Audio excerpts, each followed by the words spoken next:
Shalom, selamat pagi Bapak Ibu dan Saudara semua yang terkasih dalam Tuhan Yesus Kristus. Selamat datang dalam ibadah online Gereja Rehoboth Jemaat Filia di Lipo Cikarang, Minggu 12 September 2021. Suatu sukacita yang besar kalau kita boleh bersama-sama mau datang untuk memuji dan menyembah Tuhan, untuk mengagungkan namanya. Sebelum ibadah dimulai, saya persilakan masing-masing dari kita untuk mengambil saat teduh sejenak, untuk mempersiapkan hati kita, pikiran kita, untuk datang beribadah kepada Tuhan.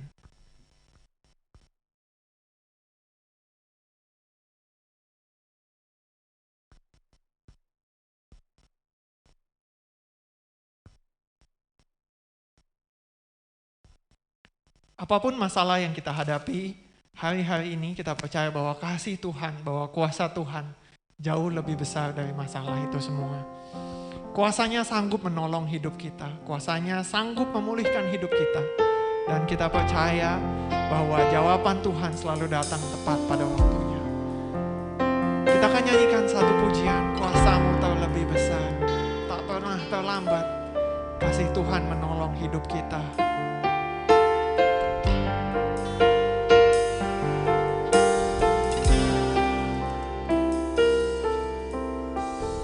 Katakan, hanya Kau Tuhan penolongku. Hanya Kau Tuhan penolongku.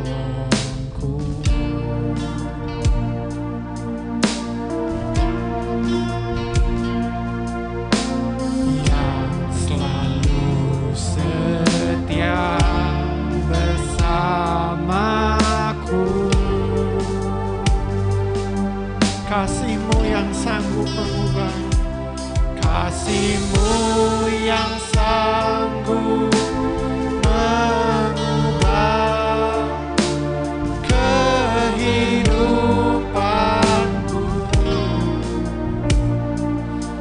Sungguh ku berserah, sungguh ku katakan, kuasa-Mu terlebih besar, kuasa-Mu terlebih besar, Tuhanku terlebih besar, Tuhanku terlebih besar. Tak pernah terlambat janji-Mu ya Tuhan, menolong hidupku. Kuasa-Mu terlebih besar, Tuhanku terlebih besar. Tak pernah terlambat, tak pernah terlambat janji-Mu ya Tuhan, berikan hidupku. Semua katakan, hanya Kau Tuhan penolongku. Tuhan penolongku yang selalu setia, yang selalu setia bersamaku. Kasih-Mu yang sanggup mengubah kehidupan, Kasih-Mu yang sanggup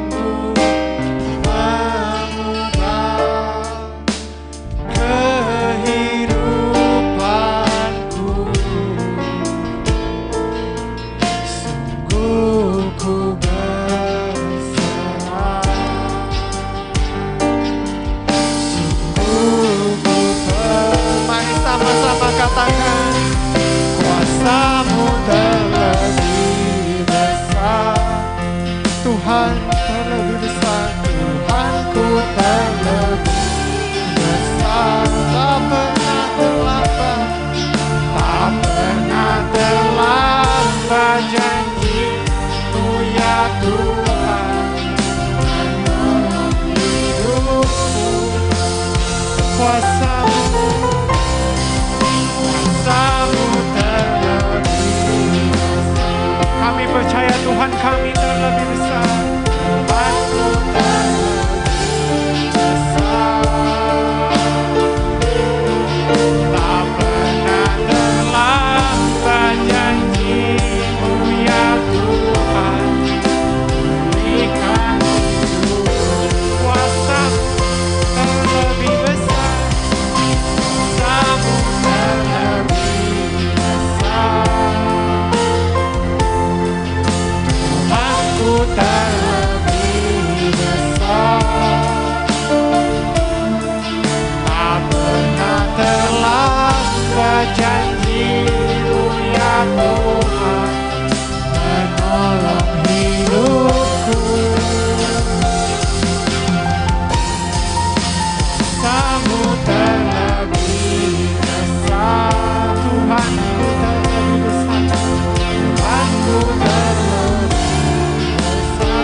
Tuhan menolong hidupku. Katakan kuasa-Mu terlebih besar, kuasa-Mu terlebih besar. Saya persilahkan kepada hamba-Nya. Tuhanku terlebih besar, tak pernah terlambat, tak pernah terlambat janji-Mu ya Tuhan.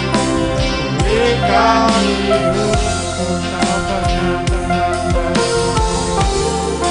tak pernah terlambat janji-Mu ya Tuhan. Berikan hidupku, tak pernah terlambat janji-Mu ya Tuhan. Berikan hidupku.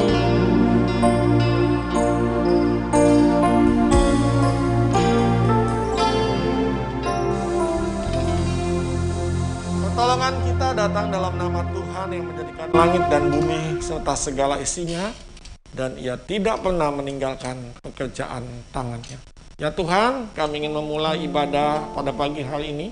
Sebab itu berikanlah kepada kami roh yang sukacita Tuhan, roh yang membangkitkan semangat dalam hidup kami untuk terus melayani Engkau, untuk terus mengiring Engkau, untuk terus memuji Engkau, untuk terus memuliakan Engkau. Sebab itu ya Tuhan, berkati kami semua satu persatu yang mengambil bagian dalam ibadah ini.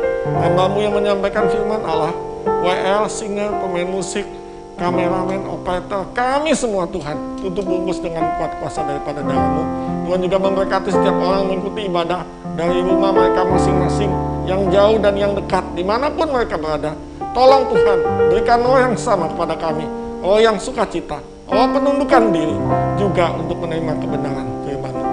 Ibadah kita mulai dalam nama Allah Bapa, Allah Anak, dan Allah Roh Kudus. Kita semua yang siap memuji memuliakan nama Tuhan dengan segala kerendahan hati berkata, amin.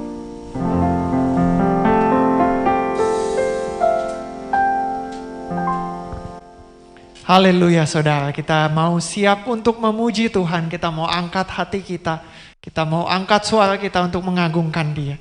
Dia adalah Allah yang memegang hidup kita, Dia menuntun langkah-langkah hidup kita, dan kita mau terus berjalan bersama dengan Dia. Kita akan nyanyikan satu pujian, Dengan-Mu Tuhan.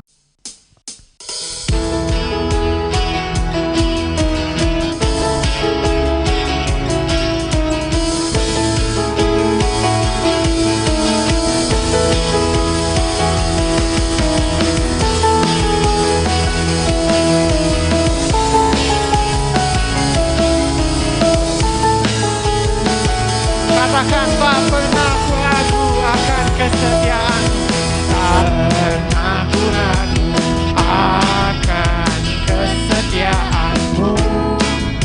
Kau pegang hidupku sepenuh jiwaku, sepenuh jiwaku. Ku yakin dan percaya, Kau tuntun langkahku. Yesus, Kaulah Raja, Yesus, Kaulah Raja dalam hidupku, berkuasa berjaya untuk selamanya. Hanya Kau Tuhan, sumber kekuatan, kuasa-Mu bercurah bagiku senantiasa. Dengan-Mu Tuhan, ku kan berjalan dari kemuliaan sampai kemuliaan selamanya.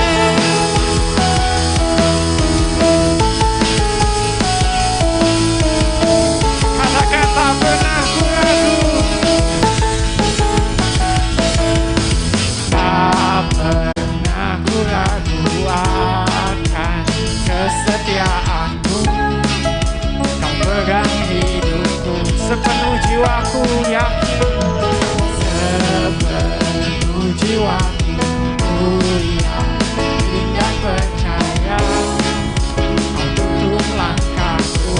Yesus, Kau Raja, Yesus, Kaulah Raja dalam hidupku, berkuasa berjaya untuk selamanya.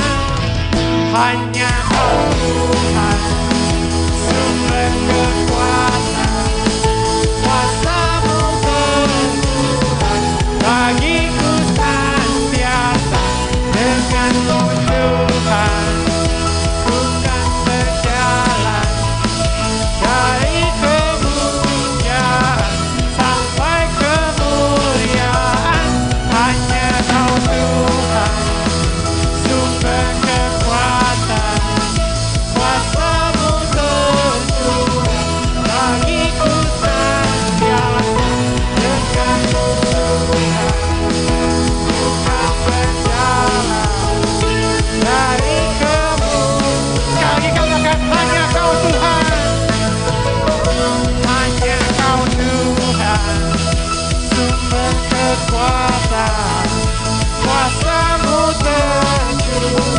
bagiku senantiasa dengan Tuhan, ku kan berjalan dari kemuliaan sampai kemuliaan selamanya.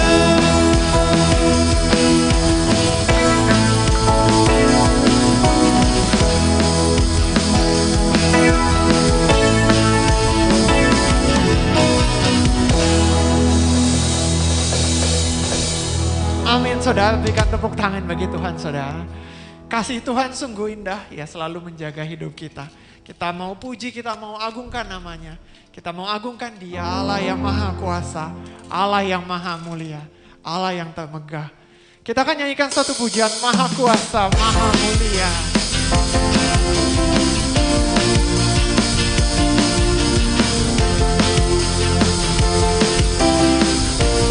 Katakan tak terlukiskan, tak terlukiskan kasih yang Kau berikan, karya termegah, karya termegah, tiada bandingkan.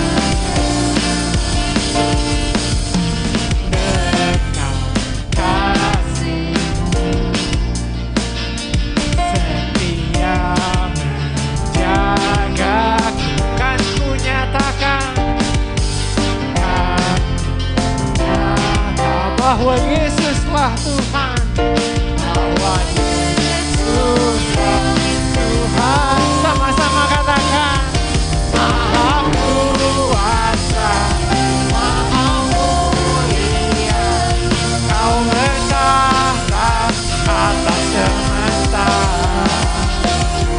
Maha kuasa, maha mulia, dulu sekarang sampai selamanya. Oh.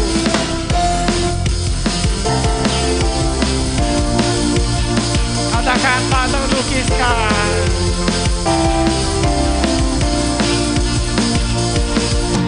Tak terlukiskan kasih yang Kau berikan, karya termegah,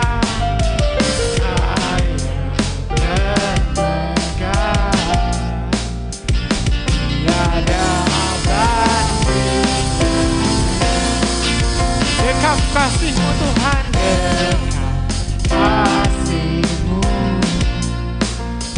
setia menjagaku, kan ku nyatakan bahwa Yesuslah Tuhan,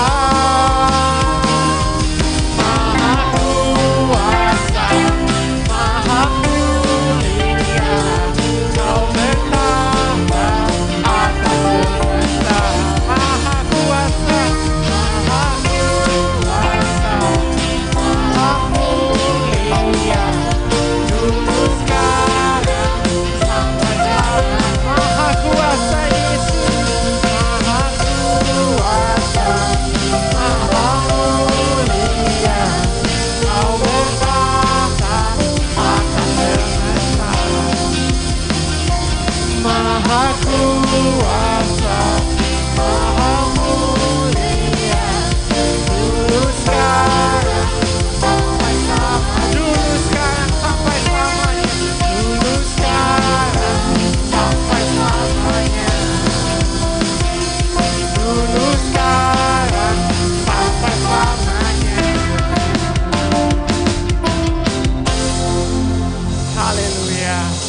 Tuhan selalu menolong hidup kita.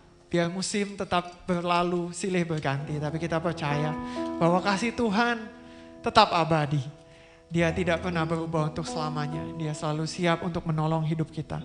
Firman Tuhan katakan burung di udara saja Tuhan pelihara. Terlebih hidup kita umatnya. Yang Tuhan katakan sebagai biji matanya. Bahkan sehelai rambut kita pun tidak akan terjatuh tanpa seizin Tuhan. Kita mau naikkan satu pujian. Kita mau masuki firman Tuhan. Kita ingin katakan Tuhan selalu menolongku. Selalu menjagaku.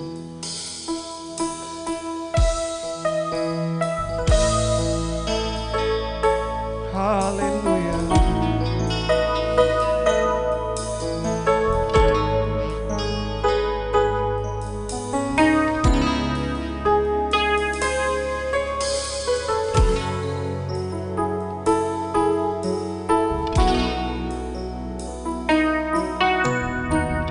Katakan musim akan selalu berganti. Musim akan selalu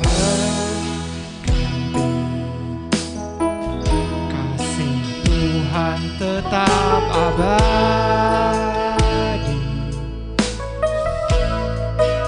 tak akan berubah sampai selamanya. Ku tetap percaya, ku yakin Tuhan memberkati, ku yakin Tuhan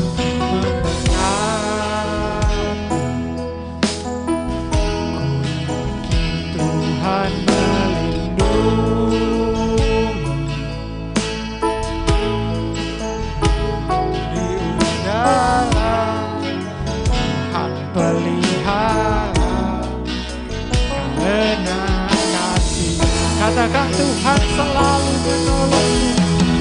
Tuhan selalu menolongku. Selalu menjagaku. Sehelai di rambutku tak akan terjatuh tanpa seizin.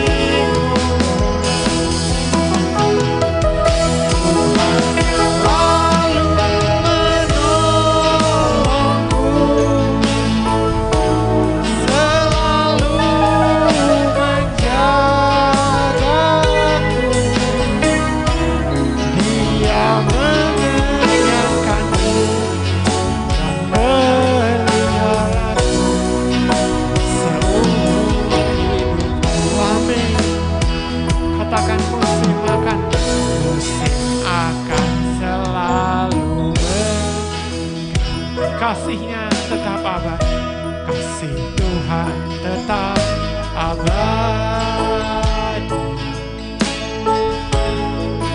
tak akan berubah sampai selamanya. Tetap percaya, ku yakin Tuhan memberkati, ku yakin Tuhan memberkati.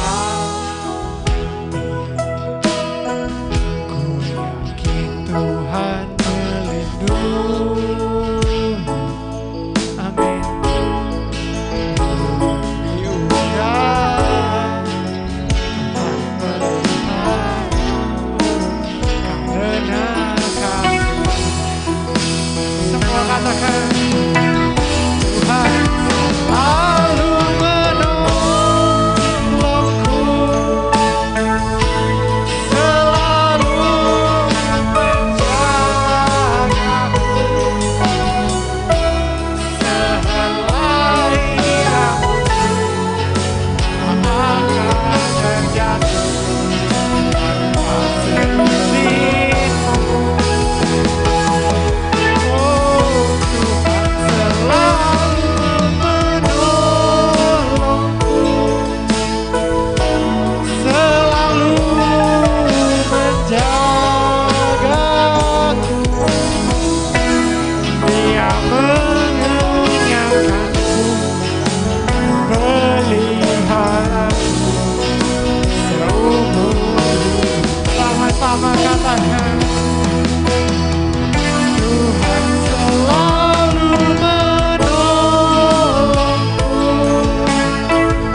mengenyangkanku.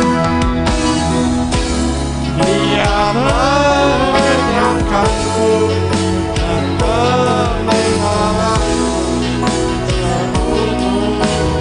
Sekali lagi katakan dia mengenyangkanku. Dia mengenyangkanku, memeliharaku.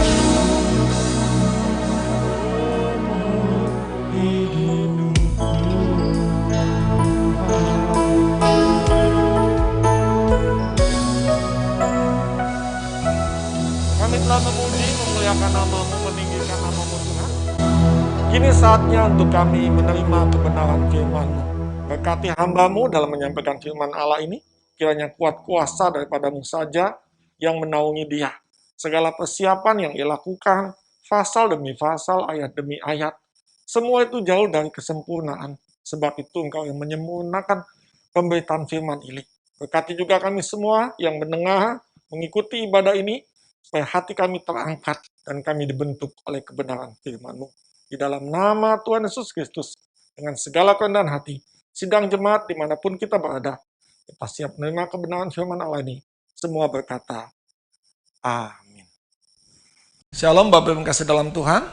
Selamat jumpa kembali dalam ibadah online Gereja Rehoboth Jemaat Filia di Lipo Cikarang, Minggu 12 September 2021. Ataupun tema yang saya ambil pada firman Allah pagi hari ini adalah iman yang disertai dengan Tuhan. Saudara boleh membacanya dalam 1 Samuel pasal 17 ayat 25 sampai 51. Sekali lagi, 1 Samuel 17 ayat 25 sampai yang ke-51. Sebelum saya mengutarakan firman Allah ini, menyampaikan firman Allah ini, kita dengarkan, kita lihat dulu klip dalam beberapa menit ini.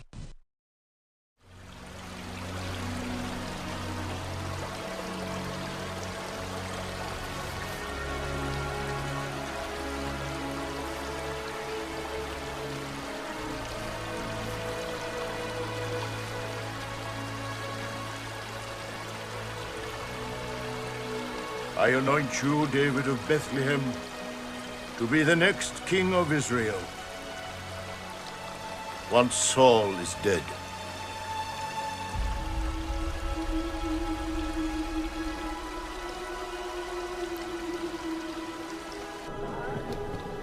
Father, what's wrong? Tell me what's wrong. nothing is wrong. It was a great victory. I need rest. That is all. Sleep. Lord, forgive your servant.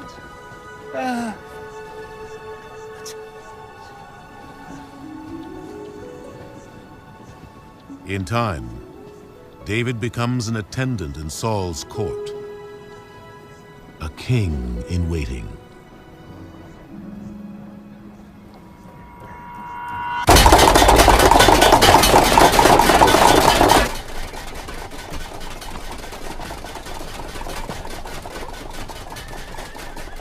The Philistine threat continues to grow. Now they have a new champion, Goliath.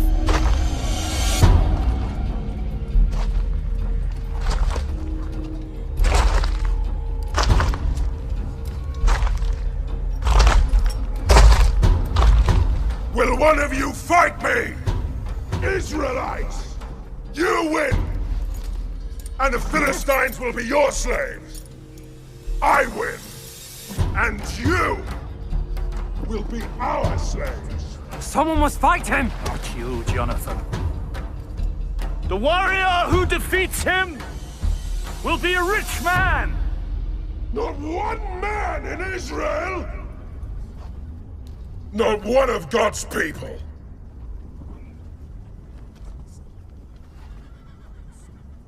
I'll do it. David, you're no soldier, you're a shepherd. Yes, a shepherd.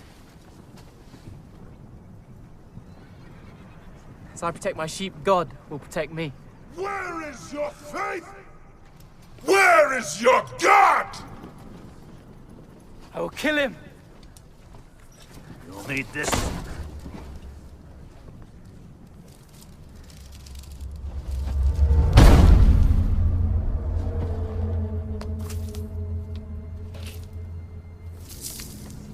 I'll be better without it.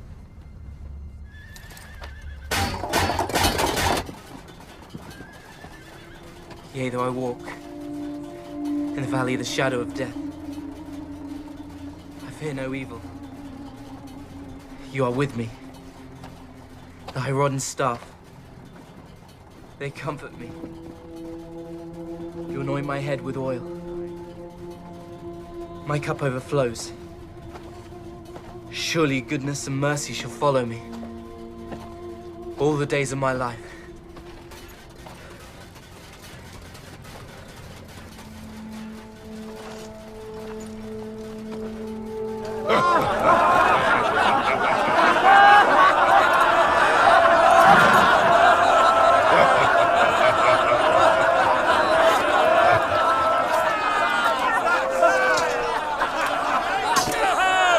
Israel has found a champion!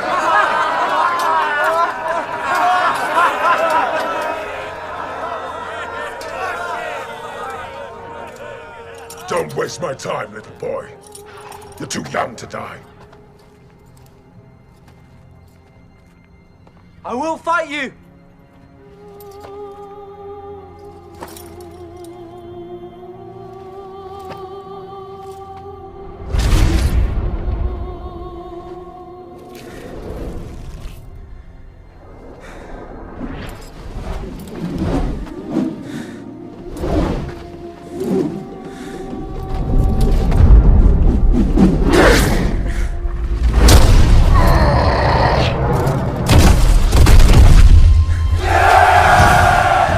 Did it. David did it.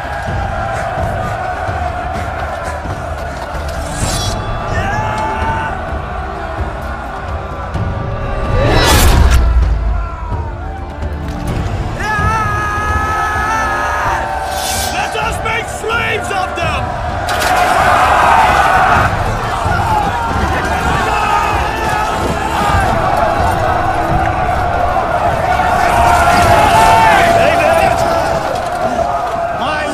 Shepherd's clothing. You saved my kingdom, my shepherd warrior!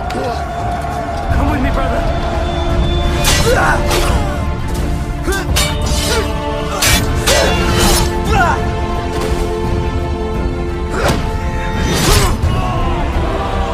David joins Saul's army and battles the Philistines for decades.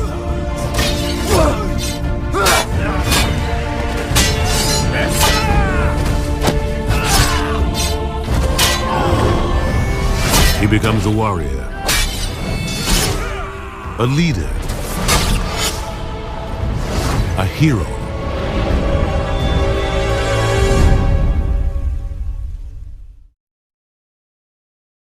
Setelah kita melihat bagian cerita dari sebuah cerita klasik, sebuah histori yang ditulis dalam sejarah tentang pertarungan Daud dengan Goliat.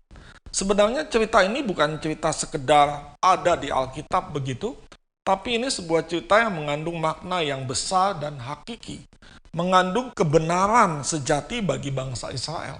Karena jika pada perang itu bangsa Israel kalah, ya karena kita lihat mereka dalam situasi ketakutan, habislah bangsa Israel dan tidak mungkin ada kelahiran Yesus. Jadi perhatikan bahwa peperangan antara bangsa Israel dengan bangsa Filistin ya adalah sebuah fakta sejarah yang harus kita akui memiliki makna yang dalam. Sebenarnya tokoh di dalam cerita ini bukan hanya Daud dengan Goliat. Tidak, banyak orang mengungkap itu Daud dengan Goliat. Tidak. Tapi kalau saya mempelajari, Goliat itu hanya ditulis beberapa ayat dalam cerita ini sampai ia mati dan kepalanya dipenggal oleh Daud. Tetapi yang menjadi dua tokoh sentral yaitu satu, orang yang disertai dengan Tuhan, dalam hal ini Daud, dan yang kedua, raja yang tidak disertai dengan Tuhan, yaitu Saul. Ya, saya akan ambil dulu mengapa Saul gagal di dalam peristiwa perang ini. Yang pertama, Saul gagal karena ketika ia menghadapi bangsa Filistin, dia melihat Goliat yang sosoknya besar. Pikirannya dia tidak tertuju kepada Tuhan. Pikirannya adalah pikiran yang duniawi. Dia mengandalkan orang yang ada di sekitarnya. Jadi Saul gagal yang pertama adalah karena pikirannya duniawi. Pikirannya itu pragmatis. Dia hanya menawarkan perkara-perkara duniawi. Dia lupakan Tuhan yang telah membawa dia menang dalam beberapa peperangan. Kita lihat dalam ayat 25 bagian B. 1 Samuel 17 ayat 25 bagian yang B. Dikatakan oleh Saul begini, orang yang mengalahkan dia dalam ini Goliat akan dianugerahi raja kekayaan yang besar. Raja akan memberikan anaknya yang perempuan kepadanya dan kaum keluarganya akan dibebaskannya dari pajak di Israel. Jadi Saul memiliki pikiran-pikiran yang pragmatis, pikiran-pikirannya duniawi. Makanya ketika seseorang membuka pelayanan gereja, jangan sampai menawarkan hal-hal yang duniawi saja. Yang bersifat sementara, dia tidak melihat perkara yang besar. Maka itu Saul tidak mengandalkan Tuhan. Dia hanya mengandalkan kepada kekuatannya sendiri, karena pikirannya hal duniawi. Siapa yang berani bisa mengalahkan Daud yang Goliat yang besar ini akan aku berikan anakku yang perempuan kepadanya dan kaum keluarganya akan dibebaskan dari pajak. Dia akan dianugerahi kekayaan yang besar. Sehingga orang berlomba-lomba tidak punya tujuan yang pasti. Itu yang pertama dari kesalahan Saul, yaitu pikiran yang duniawi atau pragmatis. Dan yang kedua, perhatikan baik-baik, ini penting bagi kita semua. Saul itu gagal karena Saul hanya memiliki iman yang komunal atau iman kelompok. Ya. Iman yang komunal atau iman yang kelompok. Saul ini menjadi kuat ketika ia perang bersama-sama dengan prajurit-prajuritnya, panglima-panglimanya. Tetapi kalau dia menghadapi satu masalah yang dia harus putuskan, ia tidak bisa memutuskannya sendiri. Hati-hati dalam diri kita. Kita mungkin kuat secara kelompok. Ya. Kalau sedang beribadah, kita bisa mengangkat tangan, kita bisa memuji nama Tuhan. Iman kita begitu terangkat. Wah, seolah-olah rohani kita begitu naik ya sampai 100 derajat Celcius. Ya. Kekuatan kita seperti berlimpah. Tapi ketika kita sendiri, iman kita menjadi ciut. Yang sama dengan Saul ini, dia seperti kehilangan orang ketika melihat masalah yang besar, yang belum tentu bisa tidak dapat dikalahkan. Jadi yang kedua, kegagalan Saul adalah Saul hanya memiliki iman yang kelompok, iman komunal, iman yang kuat hanya dalam kelompok saja. Itu yang menyebabkan dia gagal untuk mengatasi perang melawan Goliat orang Filistin ini dan tentara-tentara Filistin. Jadi bagi saya cerita ini bukan cerita tentang Daud dan Goliat saja, tetapi cerita tentang Daud dan Saul yang menjadi topik utamanya. Lalu kenapa Daud berhasil mengalahkan Goliat? Yang pertama, Daud memiliki iman yang personal, iman pribadi, iman yang dibentuk dan disertai oleh Tuhan. Kita perhatikan ayat 34 sampai ke 35, perhatikan ayat ini baik-baik. Tetapi Daud berkata kepada Saul, "Hamba-mu ini biasa mengembalakan apa? Kambing domba ayahnya. Apabila datang singa atau beruang yang menerkam seekor dari domba kawanannya." 35. "Maka aku mengejarnya, menghajarnya, dan melepaskannya domba itu dari mulutnya. Kemudian apabila ia berdiri menyerang aku, maka aku akan menangkap janggutnya, lalu menghajarnya dan membunuhnya." Pertama, Daud memiliki iman yang personal. Iman yang disertai Tuhan. Iman yang dibentuk oleh Tuhan sendiri. Rupanya, Daud ini orang yang sangat bertanggung jawab akan kambing dan domba peliharaannya. Alkitab berkata bahwa kambing domba peliharaannya itu hanya berapa? 2 atau 3 ekor. Ya, itu bukan berarti Daud hanya menggembalakan 2 atau 3 ekor di padang. Ya, tetapi Daud menggembalakan dalam jumlah yang tidak terlalu banyak. Begitu maksudnya. Tidak ratusan ekor, mungkin hanya beberapa belas atau beberapa ekor saja. Hanya 2-3 ekor. Tapi dia menjadi orang yang bertanggung jawab menjaga domba-dombanya. Sehingga dia berani untuk melawan baik itu singa ataupun itu beruang. Dia pegang janggutnya dan dia bunuh baik singa ataupun beruang itu. Sudah biasa. Nah, dalam hidup kita, kalau kita menghadapi masalah, contohlah seperti Daud. Kita harus memiliki iman yang personal, hubungan pribadi dengan Tuhan yang baik. Iman yang dibentuk oleh Allah sendiri. Yang kedua, kenapa Daud berhasil mengalahkan Goliat? Karena Daud memiliki motivasi dan tujuan yang kuat. Dengan kata lain, Daud ingin mengalahkan Goliat karena punya motivasi yang kuat. Ayat yang ke-36 kita baca seperti ini. Perhatikan, tanpa motivasi seseorang tidak bisa mengalahkan musuhnya, tidak bisa mengalahkan atau mencapai targetnya. Baik singa maupun beruang telah dihajar oleh hambamu ini. Dan siapa? Orang Filistin yang tidak bersunat itu akan sama seperti salah satu daripada binatang itu, karena ia telah mencemooh barisan daripada Allah yang hidup. Dengan kata lain, motivasi dan tujuan yang kuat inilah yang menyebabkan Daud mempunyai satu power yang berlebih. Ya, dalam hidup ini marilah kita memiliki satu motivasi yang kuat. Ya, kita tidak dikalahkan oleh keadaan sekeliling kita ini yang sedang lesu, sedang sepi, dan sebagainya. Sedang dirundung oleh banyak masalah, oleh sakit, penyakit, dan sebagainya. Tapi milikilah motivasi yang kuat. Kalau saudara menghadapi masalah, saudara harus memiliki motivasi yang kuat untuk mengalahkan masalah itu bersama-sama dengan Tuhan. Itu yang membuat Daud menjadi menang. Jadi, kata dia akan begini, karena ia telah mencemooh barisan daripada Allah yang hidup. Dengan kata lain, dia merasa bahwa Tuhannya itu sedang dicemooh oleh Goliat. Maka dia memiliki motivasi yang besar untuk mencapai satu tujuan yang kuat, yaitu ingin mengalahkan Goliat. Punyakah saudara motivasi yang besar dalam menghadapi masalah hidup saudara? Kalau saudara punya motivasi yang besar, saya percaya Tuhan juga akan memberikan satu kekuatan untuk mengalahkan pergumulan, persoalan hidup kita. Apa yang ketiga yang menyebabkan Daud dapat mengalahkan Goliat adalah Daud menghindari kritikan yang melemahkan imannya. Perhatikan baik-baik, Daud menghindari kritikan yang melemahkan imannya. Perhatikan perkataan Saul dalam ayat yang ke-33 ini. Tolong ditampilkan ayat 33. Tetapi Saul berkata kepada Daud, ini raja ya. Bicara kepada Daud yang masih imut-imut, yang tidak tahu apa-apa, seolah-olah tidak mungkin engkau dapat apa? Dapat apa? Menghadapi orang Filistin itu untuk melawan dia. Sebab engkau masih muda, sedang dia sejak dari masa mudanya telah menjadi prajurit. Jadi Saul melihat hal ini sebagai pandangan jasmani, tetapi Daud tidak peduli dengan pandangan jasmani. Daud tidak peduli dengan kritikan yang melemahkan bahwa engkau masih muda, engkau tidak mungkin mengalahkan Goliat. Karena Goliat ini sudah dilatih perang sejak masa muda. Dengan baju jiranya, dengan ketopongnya, dengan pedangnya. Dia sudah biasa perang. Kamu ini siapa? Kamu anak masih muda, masih merah mukanya. Ya, masih belasan tahun umurnya, belum punya pengalaman di medan. Tapi Saul lupa, jangankan manusia, singa dan beruang saja dia robek-robek. Ya, padahal sudah dikatakan aku ini punya Tuhan yang mampu mengalahkan segala macam masalah. Jadi yang ketiga, kalau saudara ingin maju dalam hidup ini, jangan hiraukan kritikan.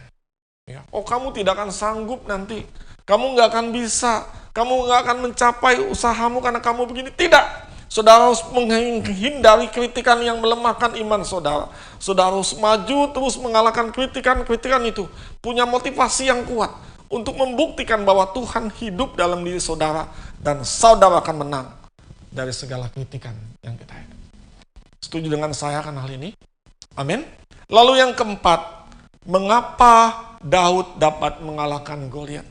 Yang keempat adalah karena Daud tidak mengandalkan kekuatan manusia, tapi pada penyertaan Tuhan.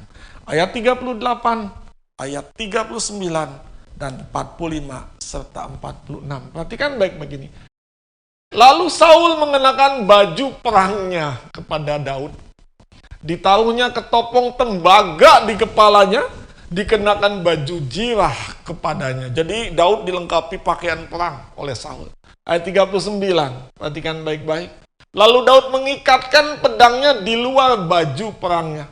Kemudian ia berikhtiar berjalan, sebab belum pernah dicobanya. Maka berkatalah Daud kepada Saul, Aku tidak dapat berjalan dengan memakai pakaian perang ini, sebab belum pernah aku mencobanya. Kemudian ia apa? Menanggalkannya atau melepaskannya. Dengan kata lain, Daud tidak mengandalkan kekuatan manusia dengan baju jira, ketopong, dengan baju tembaga dan sebagainya yang melindungi dia. Dia tahu ada Tuhan yang melindungi dia. Daud tidak mengandalkan kekuatan manusia, tetapi dia mengandalkan penyertaan Tuhan. Ayat 45 dan 46. Kita lihat baik-baik, masih dalam poin yang keempat ini. Tetapi Daud berkata kepada orang Filistin itu, engkau mendatangi aku dengan pedang dan tombak dan lembing, tetapi aku mendatangi engkau dengan apa? Nama Tuhan semesta alam, Allah segala barisan Israel yang kau tantang itu. Ayat ke-46. Perhatikan baik-baik. Hari ini juga Tuhan akan menyerahkan engkau ke dalam tanganku, dan aku akan mengalahkan engkau dan memenggal kepalamu dari tubuhmu. Hal ini juga aku akan memberikan mayatmu dan mayat tentara orang Filistin kepada burung-burung di udara, kepada binatang-binatang liar, supaya seluruh bumi tahu bahwa Israel mempunyai Allah. Perhatikan baik-baik, Daud tidak mengandalkan kekuatan manusia. Dia tanggalkan atribut perangnya itu, ketopong, pedang, ya baju jirah dan sebagainya. Dia hanya mengenakan baju seorang gembala, tapi dia mengenakan menyertai Tuhan semesta alam. Dia tahu kalau dia disertai Tuhan, dia pasti akan menang. Berbeda dengan Goliat yang sudah tinggi besar, 297 cm tingginya, mungkin dengan sepatunya menjadi 3 meter lebih. Dia pakai baju jira yang berat, ketopong, pedang yang besar dan sebagainya. Dia mengandalkan manusia, tapi Daud mengandalkan penyertaan Tuhan, yaitu nama Tuhan semesta alam. Kalau saudara ingin berhasil, saudara meniru apa yang Daud lakukan, yaitu tidak mengandalkan kekuatan manusia, tetapi pada penyertaan Tuhan. Ayat yang kelima, poin yang kelima, mengapa Daud menang mengalahkan Goliat adalah karena Daud memiliki roh yang kuat. Sekali lagi, Daud memiliki roh yang kuat. Ayatnya yang ke-48. Perhatikan baik-baik. Daud memiliki roh yang kuat. Ketika orang Filistin itu bergerak maju untuk menemui Daud, maka segeralah Daud apa? Berjalan atau berlari? Berjalan atau berlari? Berlari ke barisan musuh untuk menemui orang Filistin itu.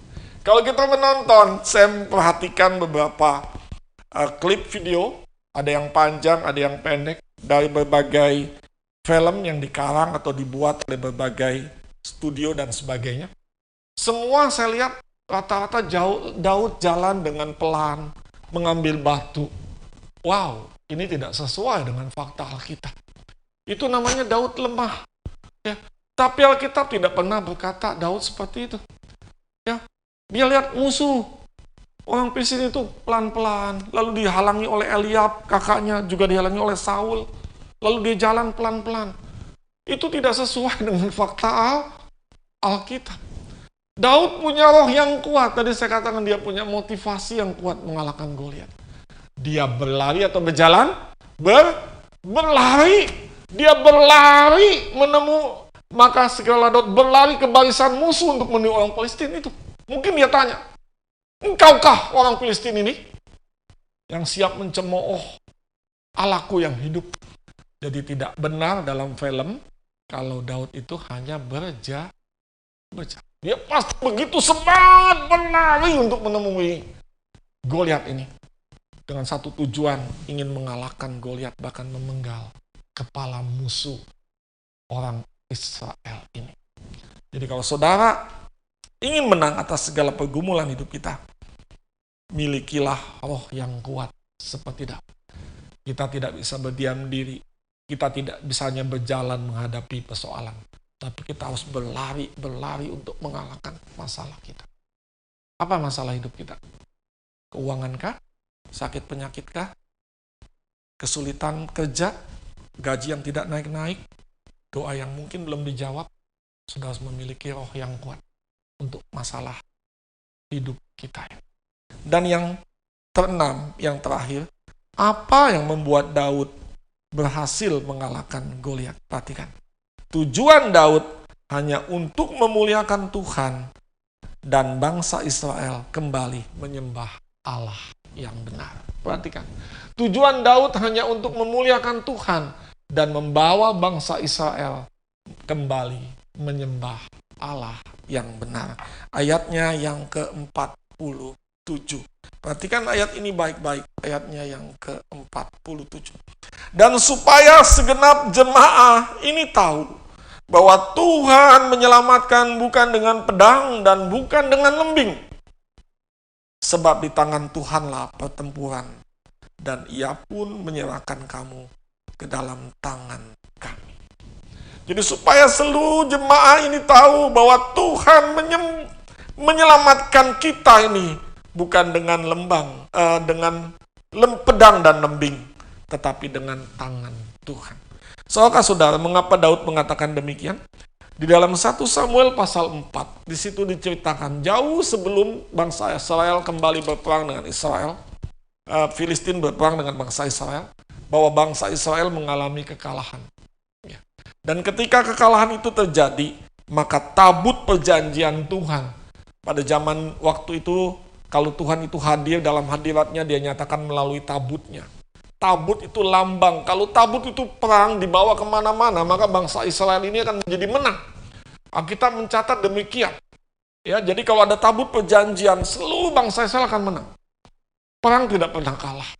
Tapi ketika waktu itu sempat dikalahkan oleh bangsa Filistin, dan tabut perjanjian itu dirampas oleh orang Filistin. Dan seketika itu juga dalam waktu beberapa bulan saja, bangsa Israel mencari ilah-ilah, mencari dewa Baal, mencari dewa-dewa, penyembahan yang lain, lupa kepada Tuhannya bahwa yang telah menyertai dia. Tetapi Daud punya tujuan hanya satu, supaya Tuhan dimuliakan dan bangsa yang menyembah kepada Baal-Baal, kepada nabi-nabi palsu, kepada dewa-dewa, ilah-ilah pada zaman itu kembali untuk menyembah Tuhan yang benar. Kalau kita ingin disertai Tuhan, kita ingin menang dalam pencobaan, milikilah juga tujuan yang hanya untuk memuliakan nama Tuhan. Kalau kita ingin melayani Tuhan, bukan untuk diri kita sendiri juga, tapi tujuannya, contohlah Daud, yang punya tujuan hanya untuk memuliakan Tuhan dan membawa orang yang kita bimbing, membawa jemaat kita hanya untuk menyembah Yesus Kristus, Tuhan yang benar. Inilah firman Allah. Kiranya apa yang saya sampaikan, apa yang kita dengar, boleh menjadi kekuatan bagi hidup kita semua. Tuhan Yesus memberkati. Setelah kita mendengarkan firman Tuhan, inginkah saudara disertai Tuhan seperti Daud? Saya undang jemaat, mari kita menyanyikan satu pujian, bukti kebesaran. Kalau saudara tergerak mengangkat tangan, angkatlah tangan untuk hormat kemuliaan nama Tuhan. Kalau saudara ingin menyerahkan hidup saudara, ingin disertai oleh Tuhan, nyanyikan pujian ini dengan kesungguhan. Katakan, Tuhan, Kau sempurna.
Kisah ini bukan menceritakan antara Daud dan Goliat, tidak. Sebenarnya cerita ini lebih berpusat kepada seorang yang hanya mengandalkan pribadi kepada orang banyak, yang sifatnya pragmatis. Dia bisa lemah karena imannya hanya iman komunal, seperti Saul, raja yang bisa kalah seketika imannya down. Tapi Daud memiliki iman yang personal, motivasinya yang kuat, karena dia dibentuk oleh Tuhan sendiri. Dia terbiasa menghadapi singa dan beruang. Dia adalah orang yang bertanggung jawab kepada domba-dombanya. Sebab itu dia yakin kalau Allah menolongnya. Dia tidak datang dengan lembing dan tombak, dengan baju jirah, baju perang. Itu akan membuatnya menjadi sulit bergerak. Tapi dia datang dengan nama Tuhan yang menyertai dia. Oh, kalau kita memiliki iman seperti Daud, apapun pergumulan hidup kita, apapun masalah kita, apapun kesulitan yang sedang kita hadapi, mintalah Tuhan menyertai kita. Bangkitkan roh yang kuat, dia berlari menghadapi Goliat. Karena dia punya motivasi yang kuat untuk memuliakan Tuhan. Dia punya motivasi yang kuat mengalahkan Goliat, sehingga nama Tuhan dimuliakan. Dan bangsa Israel kembali menyembah kepada Allah yang benar. Kata-kata dalam pujian tadi mengatakan, kau bersamaku di dalamku, menjadi bukti kebesaranmu. Kalau Tuhan menyertai hidup kita, menyertai iman kita, bukan hanya iman yang komunal, tapi iman yang personal, maka kebesaran dan kemuliaan Tuhan akan nyata dalam hidup saudara. Saudara boleh mengikuti ibadah ini, perlahan-lahan mendengarkan firman Allah secara baik, yang sekiranya itu menjadi kekuatan bagi hidup saudara. Sebab itu ya Tuhan, melalui tempat ini kami berdoa untuk mereka yang sedang lemah imannya, mungkin menghadapi masalah yang besar seperti Goliat. Angkatlah hati mereka memiliki iman seperti Daud, untuk mempunyai motivasi yang kuat mengalahkan setiap pencobaan. Dia berlari menemui Goliat, bukan dengan pedang dan lembing, tapi dengan nama Tuhan. Dan dia mengalahkan Goliat hanya dengan umban batu Tuhan. Sebab itu Tuhan bangkitkan iman mereka. Kalau mereka sedang terkurung dalam masalah yang besar, ya Tuhan, kiranya Engkau menjamah dengan kuat kuasa daripada-Mu saja. Karena kami percaya jika kami disertai Tuhan, mereka disertai Tuhan, siapapun memiliki persoalan disertai Tuhan, maka persoalan besar akan menjadi kecil dan dapat kami kalahkan. Kalau mereka yang sedang terbaring sakit Tuhan, oh Tuhan, jamah, Tuhan sembuhkan di dalam nama Yesus. Apapun pergumulan hidup kami, baik di dunia usaha, pekerjaan, bisnis, pelayanan, apapun Tuhan, kalau Engkau menyertai kami seperti Engkau menyertai Daud, oh maka Engkau hidup di dalam kami, bersama kami, dan Engkau menyatakan kebesaran-Mu Tuhan melalui hidup kami. Terpuji nama-Mu, kami menaikkan doa ini dengan segala kerendahan hati di dalam nama Tuhan Yesus Kristus. Jemaat, tetap arahkan hati kita hanya kepada Tuhan. Kita akan pulang untuk menerima berkat daripada Tuhan kita. Saudara-saudaraku yang kekasih dalam Yesus Kristus, marilah kita mengangkat tangan untuk menerima berkat Allah. Marilah kita mengarahkan hati kita kepada Tuhan dan hadirat-Nya. Maka berkat Allah akan memenuhi hidup kita. Berkat Allah akan memenuhi keluarga kita. Berkat Allah akan memenuhi kesehatan kita.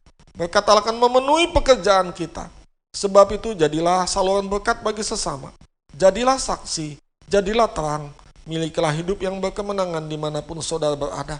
Dan akhirnya saudara-saudara yang kekasih, marilah kita pulang dengan berkat dari Allah Bapa, kasih karunia dan damai sejahtera dari Tuhan kita Yesus Kristus, dan persekutuan dengan Allah Roh Kudus akan menyertai kita sekalian mulai hari ini sampai Maranatha Tuhan Yesus datang kembali yang kedua kali. Sidang jemaat, dengan segala kerendahan hati kita menerima berkat ini, semua kita berkata amin. Kita tetap dalam sikap doa, kita nyanyikan pujian Bapa terima.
selesai, silakan bersaat teduh sejenak.